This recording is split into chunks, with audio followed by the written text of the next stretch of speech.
તને જમાડું મારા બાપ મને લાગી મને તું કેસ ને એમ કરી દઈશ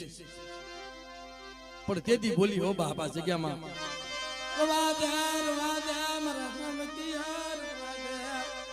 હાલ તો હળકવા મો પાલું તો મને માર લાગી દેવી ના